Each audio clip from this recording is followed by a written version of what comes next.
한국, 문 정권은 스캔들 투성이 드디어 카운트다운 시작. 스캔들 이래 임덕천의 분출. 역대 한국 대통령은 스캔들 투성이의 불행한 결말을 맞이해왔다. 하지만 모두 스캔들이 드러난 것은 정권 말기. 레임덕되고 대통령의 구심력이 잃어버린 시간이었다. 그런데 문재인 대통령이 이끄는 문 정권은 취임 후 불과 1년 반 만에 스캔들이 분출하고 있다. 게다가 정권에 대한 지지율은 떨어졌다고는 해도 비지지율과 비슷한 45 이상 수준이다. 그럼에도 불구하고 왜 일찍 스캔들이 분출하고 있는 것일까?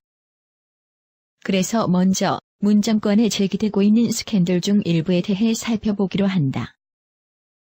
첫째, 대통령 일가에 대한 두 가지 스캔들이다. 보수 야당인 자유한국당 곽상도 의원은 1월 29일에 개최된 당내 회의에서 문재인 대통령의 딸 더혜 씨와 그 가족이 동남아시아로 이주했다. 라고 밝혔다. 곽 의원에 따르면 더혜 씨의 남편은 2010년에 구입한 서울 종로구 빌라를 더혜 씨에게 증여하고 더혜 씨는 이를 3개월 후 매각해 남편과 아들과 함께 이주했다고 한다.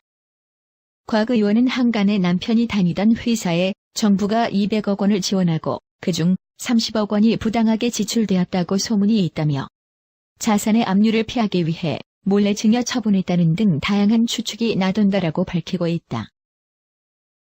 이 건에 관해 지금까지 청와대는 공식적으로 언급하지 않았다.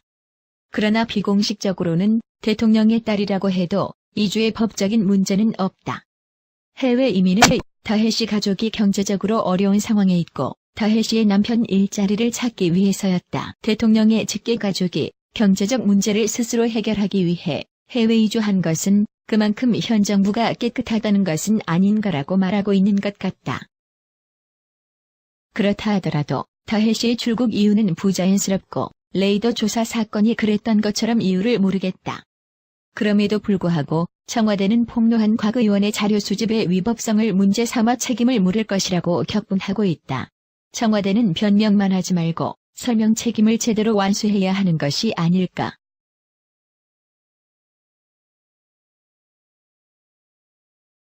대통령 부인을 포함한 스캔들 부상, 더불어민주당의 손혜원 의원이 대통령 부인과 동창생임을 내세워 전남 목포 구시가지를 에게의 섬처럼 일하는 선동으로 목포문화거리 관련된 이권을 싹쓸이하고 있다. 목포문화거리는 손 의원의 열성적인 로비 활동으로 문화재로 등록된 나전 7기 박물관을 중심으로 문화 거점을 만든다는 구상으로 정부 예산 500억 원. 손 의원은 그것이 공시되기 직전에 자신의 남편의 재단 및 보조관, 친척 등의 명의로 25건의 부동산을 구입한 것으로 알려졌다. 스캔들이 발각되자 손 의원은 1월 20일 기자회견을 열고 탈당을 표명했다. 대통령 부인에게 영향을 미치는 것을 방지하기 위해서가 아닐까 보여진다. 왜냐하면 손 의원은 초선 의원이면서도 국회 문화체육관광위원회의 여당 간사에 대발탁되었고 이는 대통령 부인의 뒷받침이 있었던 것이라 알려져 있다.